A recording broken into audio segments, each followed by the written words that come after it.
Welcome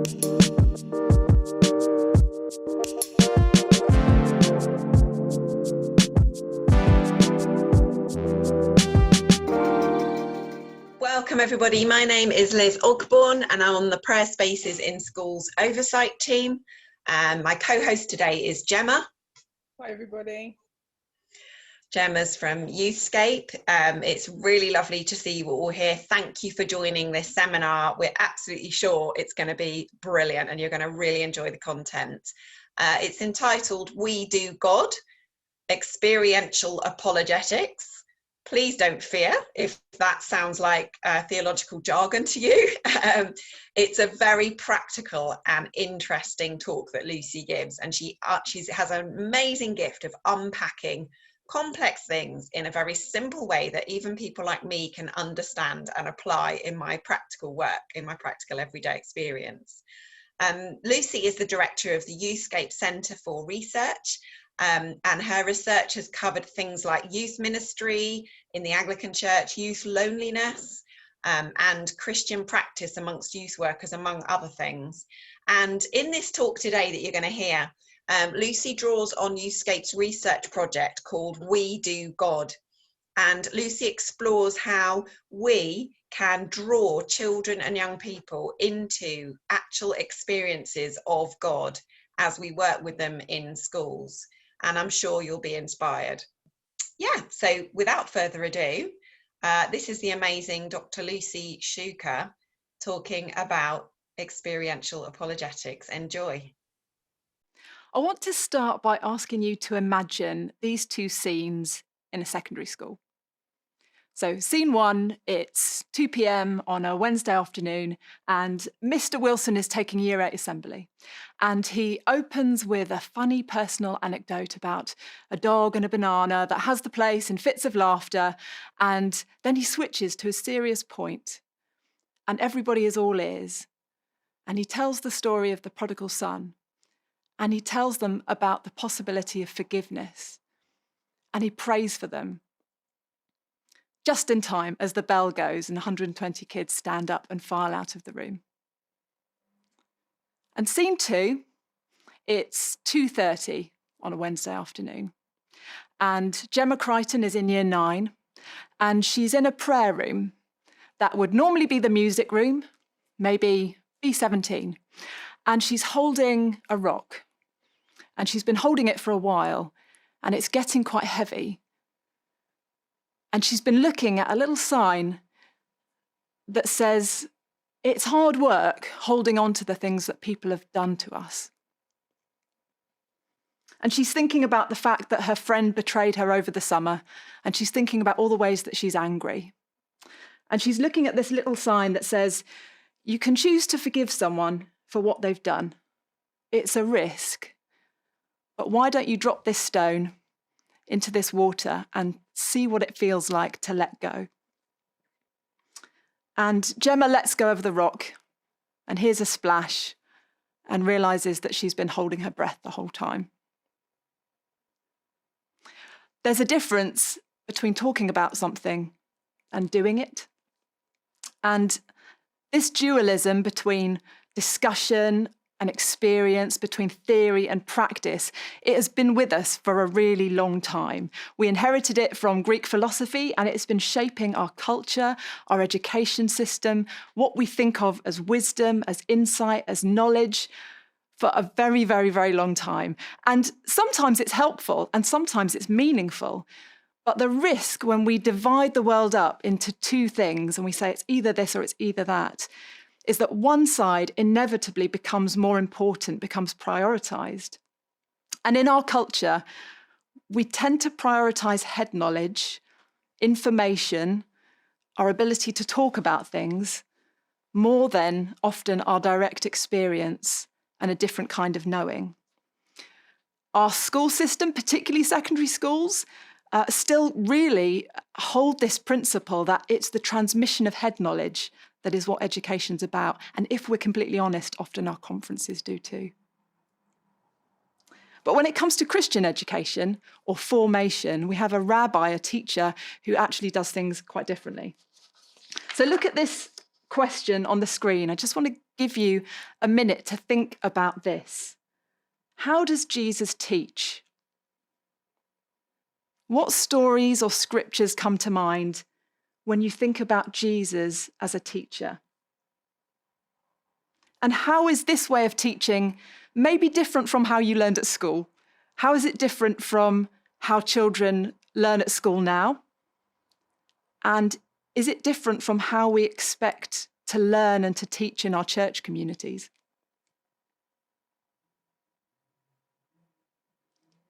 There are a couple of verses that for me really capture the way that Jesus kind of describes this relationship between our understanding, our head knowledge, and our doing, our putting into practice. And the first is Matthew 7:24. Therefore, everyone who hears these words of mine and puts them into practice is like a wise man who built his house upon a rock. We know that Jesus verbally taught. He spent a lot of time doing it. He taught in the synagogues, he climbed mountains, he got into boats, he gathered people around him, and he taught them in parables, and he taught them the scriptures, and he explained things. But that was only ever half the story. If it wasn't ever put into practice, it never became lived wisdom. And he had an expectation that if you heard his words and you put them into practice, that was the foundation of a life well lived. The hearing and the understanding is important, but the doing makes it the full package. And the second is John 7:1. Anyone who chooses to do the will of God will find out whether my teaching comes from God or whether I speak on my own. And I find this really interesting because it implies that to judge Jesus, to work out who he is, you've got to get involved. You've got to do the will of God first. It's not that you decide first whether or not you think Jesus is the Son of God. And if you decide yes, the next step is to do the will of God.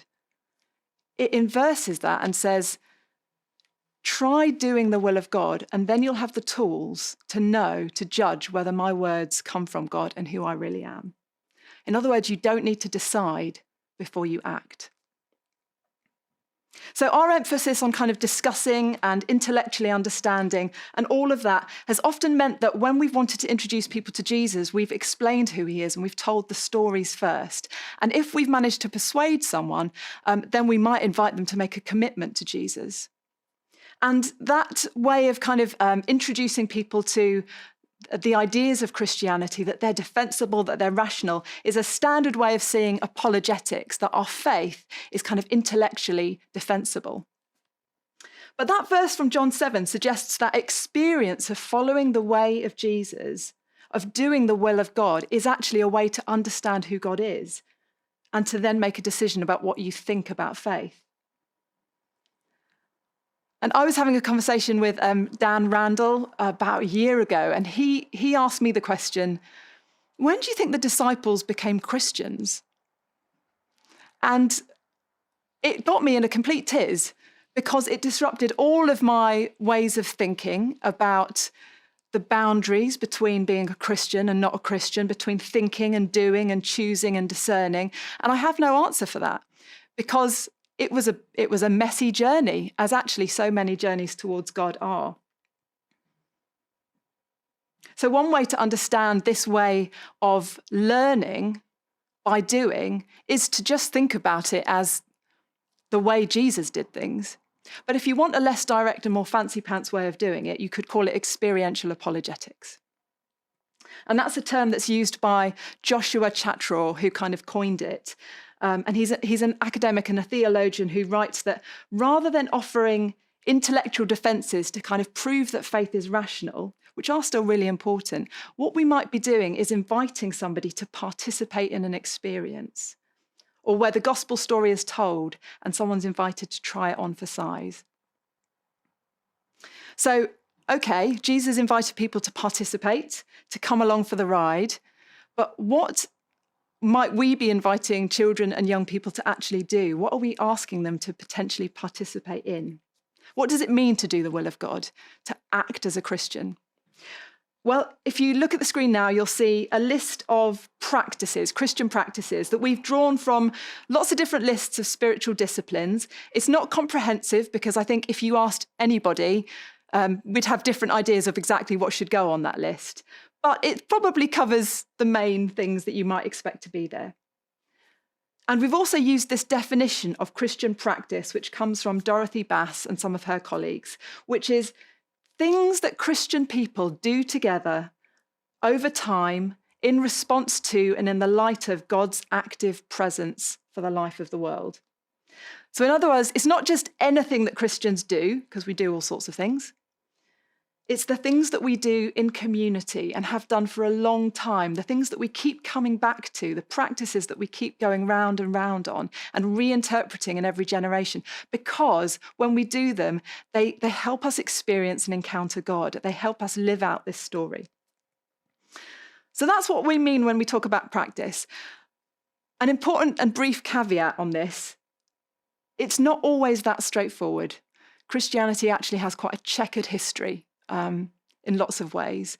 And it's very easy for these practices to go wayward. So it's not as simple as just saying all these things that are on the screen there, those list of practices, are some kind of perfect expression of Christian community. Actually, in our past, we've got some examples as the church of where those practices have not been faithful interpretations of the gospel. So it's always just worth bearing that in mind. I'm sure you could look at that list and think, actually, I've seen that practice abused as well, and that can happen. So it's not just about practice, it's about faithful practice to what Jesus calls us to.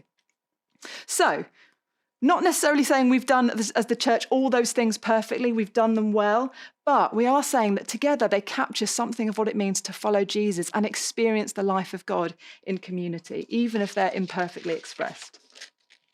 And for a while now, the team here at Youthscape has been exploring, along with lots of other youth workers in other contexts, what it means to invite young people to experience some of those things who aren't part of churches and in the community maybe who would never have experienced something like that before, and to see what it's like.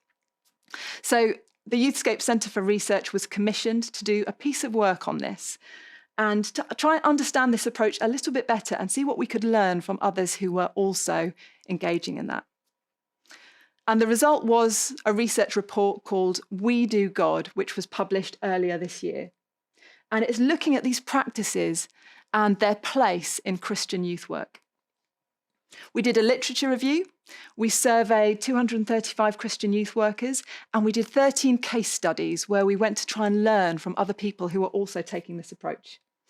Some of them were school-based, which will have more relevance to this conference. Others weren't, but I think there are still lessons that I hope will be useful for you when you're thinking about how to support schools and how to work with young people as a Christian in schools. So, I'm going to just pull out 3 headlines. There's loads of stuff in the report. It's really long and it's really meaty. So this is just kind of scratching the surface, but 3 things that I hope will be useful.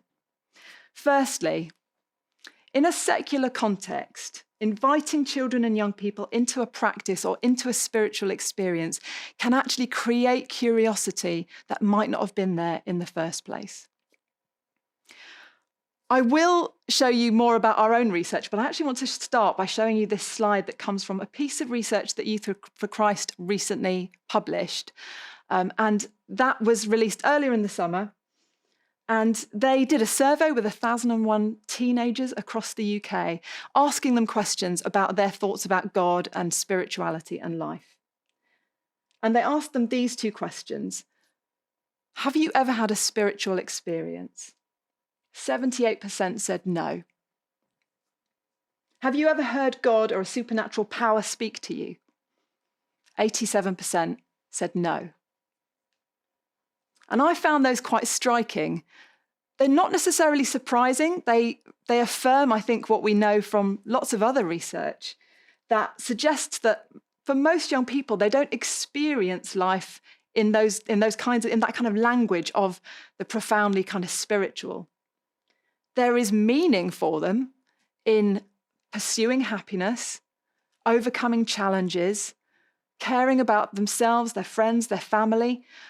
But that kind of spirituality which looks at the world as having a greater, more cosmic meaning is not for most young people part of their world. And we also found in research that we'd done a couple of years ago that when we talked about the spiritual, they didn't actually know what that word meant a lot of the time. They kind of assumed it might have been about ghosts and, dead people, it didn't mean to them what it might have meant to us. So when we did our no questions asked research, which was the piece of research we did a couple of years ago, and we were asking questions and saying, what do you want to know about God? What questions do you have about God and faith and life? Initially, we found very little curiosity. We found that the young people really didn't have much that they thought about God. They didn't really have any questions, at least on the surface. And we thought, well, we don't have, in this group of young people we're talking to, much sign that they are kind of spiritually seeking, except that there were moments in the interviews like this. So this quote you can see here is from Brooke, and she was a young woman who, when asked about whether she had questions, said she'd never really thought about God. But then later in the interview, quite unprompted, she began to offer reflections off the back of describing an experience of feeling awestruck when she was on a walk in some hills. And she began to talk about God as if God was real, having said, 30 minutes ago that she'd never really thought about God and didn't really believe in God. 3/4 of young people in the Youth for Christ survey reported not ever having had a spiritual experience. But Brooke's suggestion, or Brooke's experience in that interview, suggests that they might just not have been given the space to explore the spiritual dimensions of their experience, of what has already happened to them. And in the We Do God research, we found accounts through our survey and through the case studies of the power of facilitating first-hand experience of some kind of Christian practice, but then also of helping young people to reflect on that. So this section from one of our interviews gives a glimpse of how powerful these experiences can be. Kelly went on a residential weekend. She wasn't from a Christian background at all, and the team had created a prayer room on the site. She had left the main evening session and she'd found her way to the prayer room.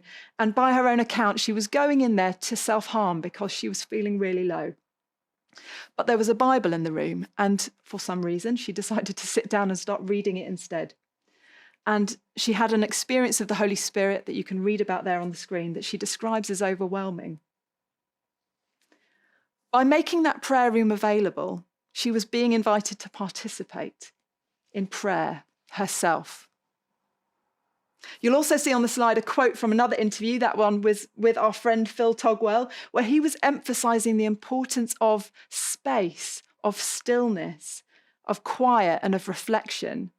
And he was reminding us that it's often those pauses, that stillness, that is really needed for young people to work out what their experience means.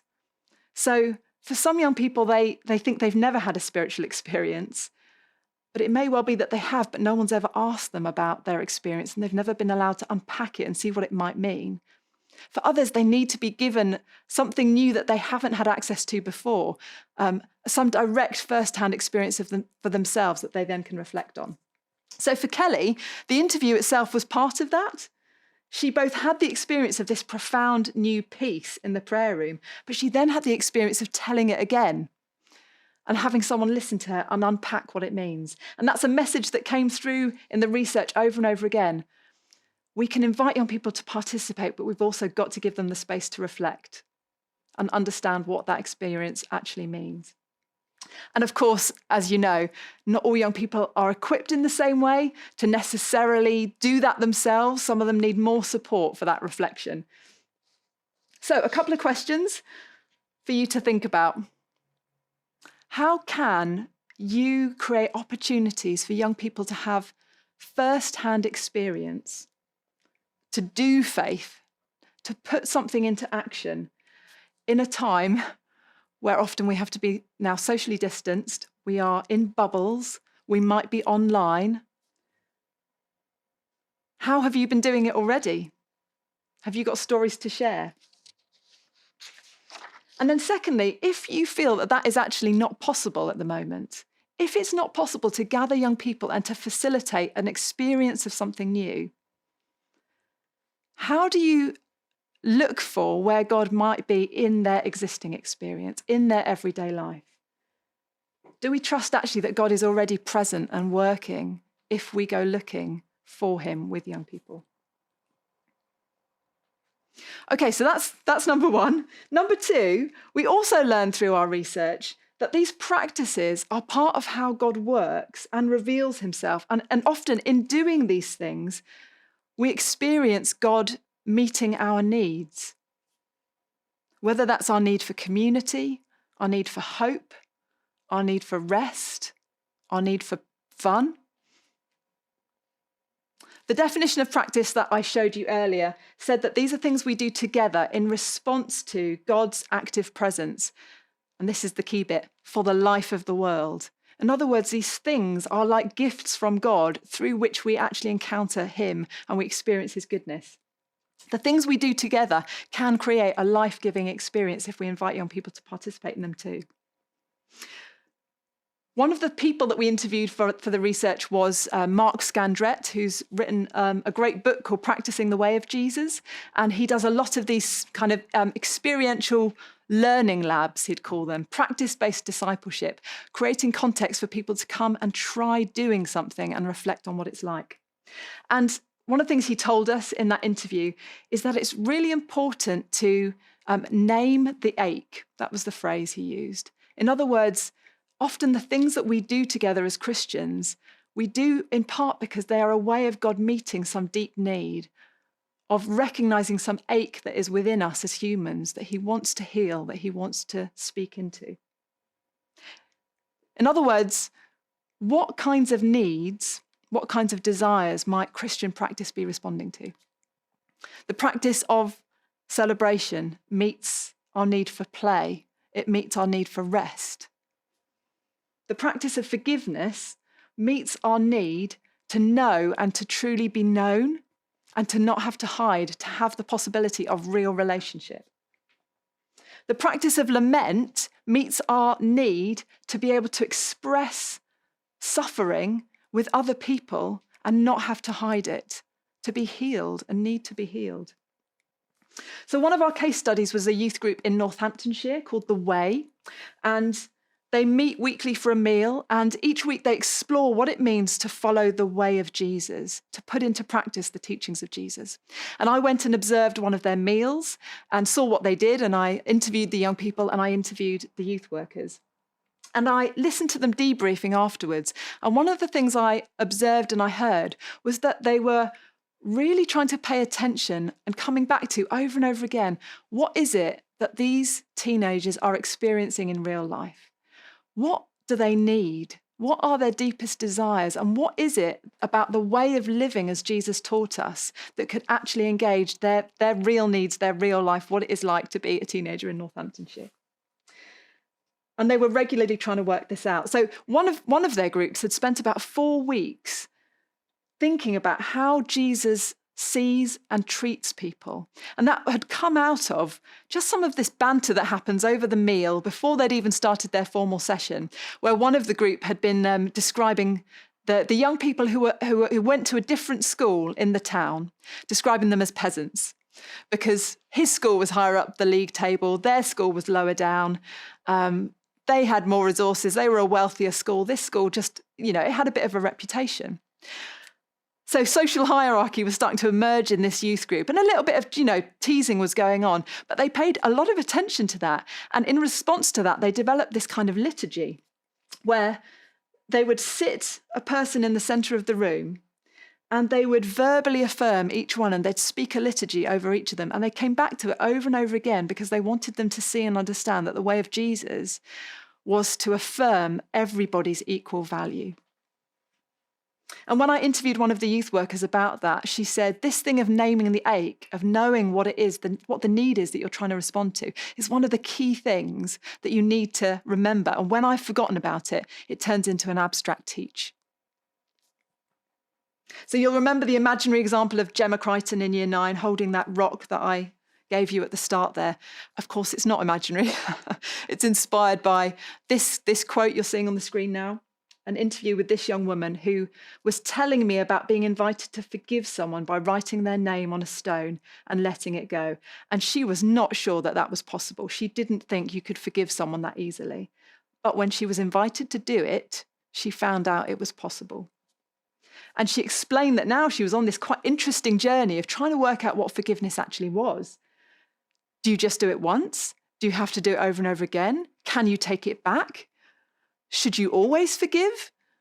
And although that is a complex journey, she would not even have begun it if she hadn't dropped that stone. So, what do children and young people in your context need right now? Is there any way that you can invite them to participate in what we as Christians do together?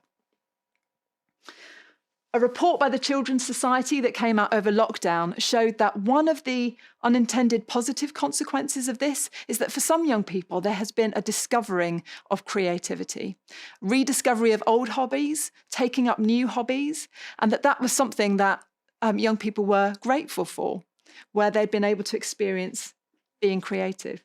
And if we just take that one example, we know that creativity is so important for making sense of a world full of uncertainty and loose ends. It's how we process information, it's how we play, it's how we rest, it's how we connect. And if there was ever a time where children and young people might need space to process and to connect and to play, it's probably now. So as Christians, can we invite young people to experience and practice creativity, not necessarily just in a kind of well-being sense, although that is wonderful, but also as a spiritual practice, because it has that dimension as well. Our research showed actually that creativity is one of the Christian practices that youth workers think are most attractive to young people who aren't part of churches. And we also asked those youth workers to name the 5 practices out of the 21 that we gave them that they thought were most attractive to young people, most powerful for forming Christian identity, and most important for being faithful to the teachings of Jesus.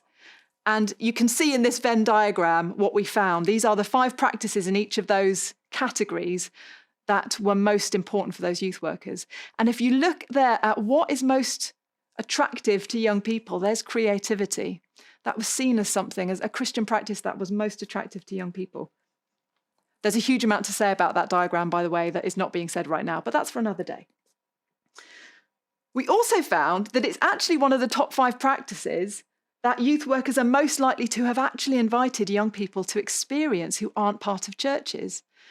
In other words, we think and feel that it's attractive to young people. We are also finding ways to be creative and draw people into creativity already. It's something that we're already doing, which is really exciting. And this survey was done last December. I wonder if the percentage of youth workers who'd invited young people in the community to do something creative with them, I wonder if that number would have gone up if we asked now. I don't know.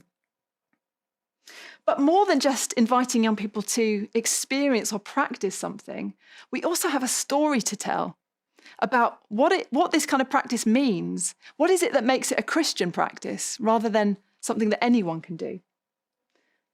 Is creativity an explicitly Christian practice? Well, one of the things we found, again, is that creativity is one of the top 5 practices that youth workers are significantly more likely to help young people experience than they are to teach about. In other words, these youth workers, at least, were pretty good at inviting young people to do it, but less good at telling a story about how it connects to God, how it's a spiritual practice, how it relates to faith, how it relates to this person as creator and maybe us as created. So it usually goes the other way around, and I'll say more about that in a minute, that usually we talk about these things more than we do them. But in this example, it was actually flipped. We often do creativity with young people more than we tell the story about creativity. So there are some practices like creativity that I think this research suggests young people, children are already really open to, they're already engaging in, and it's a bridge between the culture of the church and the wider culture that is quite easy to cross. So there are some that feel like they're quite culturally resonant. But then there are other practices that probably young people have no experience of whatsoever and are much more likely to be culturally radical. So for that young woman holding the stone, forgiveness was something she didn't think she could do. She didn't know she could do it until she was invited to. Others that I think maybe are particularly important are rest and lament. So this year we have all been forced into a form of stopping. We haven't chosen it, but we've had to slow down. Some of us have been on furlough. Young people have been off school.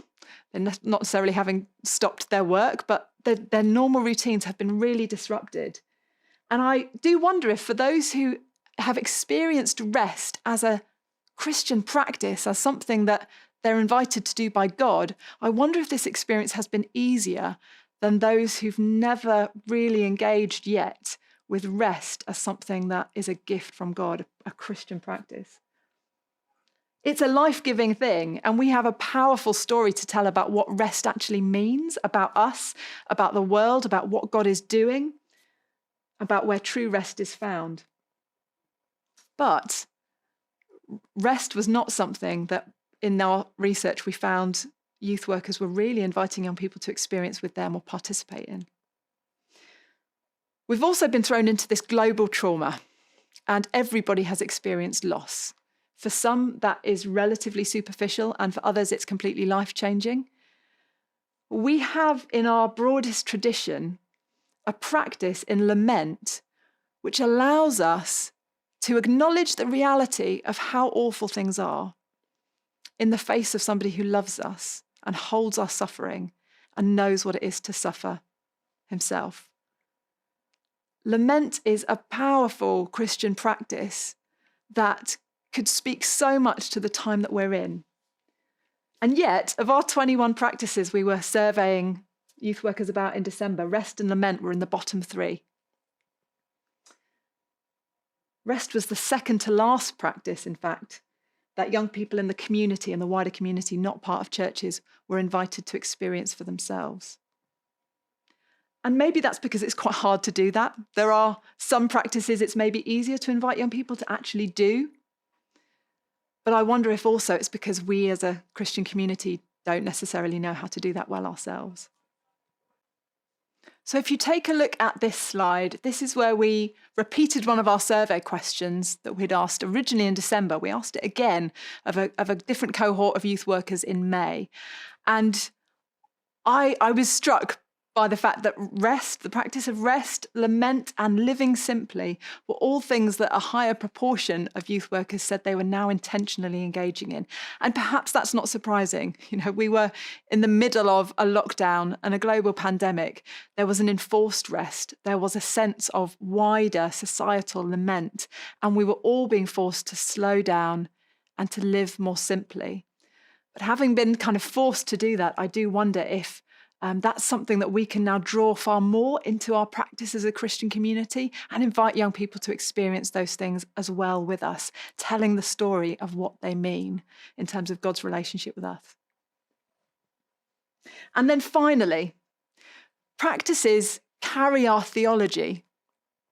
The doing and the thinking, the action and the belief are inevitably entwined, but often we talk about things more than we do them. And so the last point I really want to make is that I think one of the things to come out of this research is a need to bring the ideas and the experience together.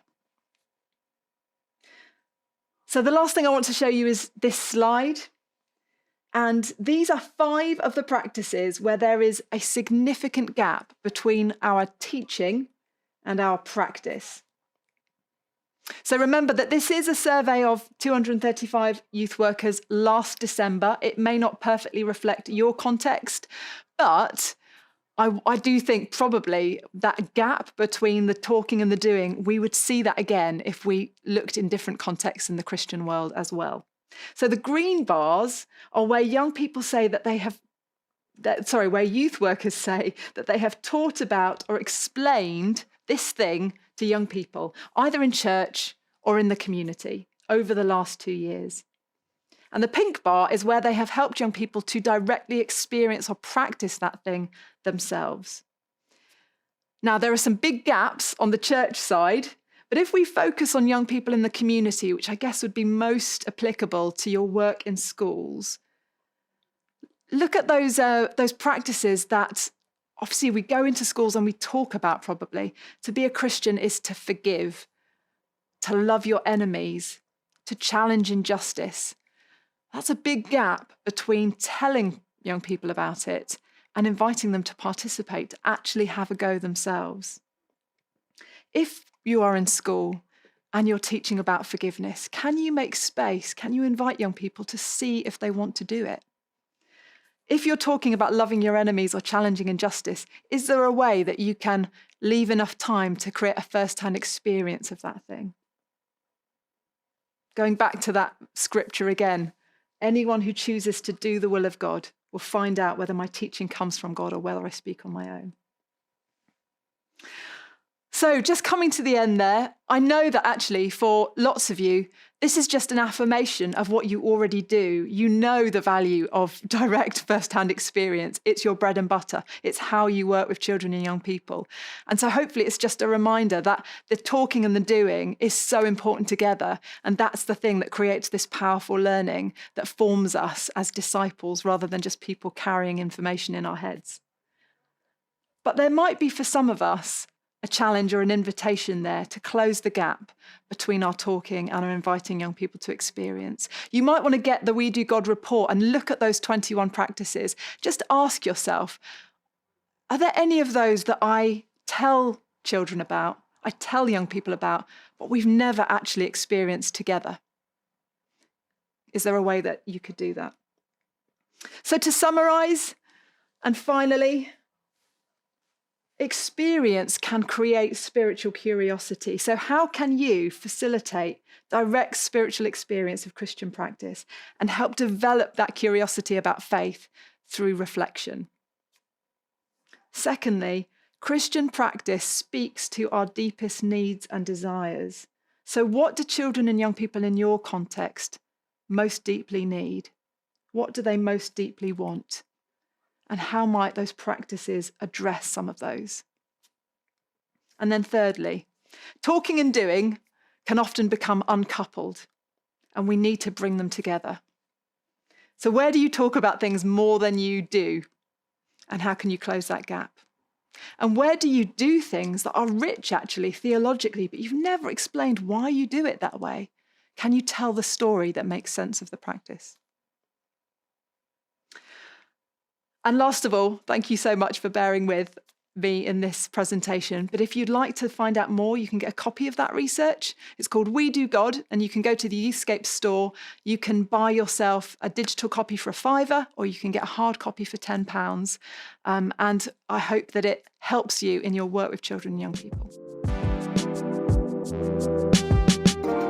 So much there to think about, to process, to digest, and then hopefully to apply to our work with children and young people. So much there to think about in terms of inviting them into opportunities to actually experience God. And I don't know about you, I was really struck by that idea of rest, lament, and living simply, how these gifts that we have in the church are to be shared with children and young people. They could be such precious gifts for them at this time, enabling them to rest and lament and to live simply. It's what we all need, isn't it? So I hope that was really helpful and inspiring. It's great to see you all here. We hope that will be a real blessing on your work with children and young people, and have a great rest of the day. See you soon.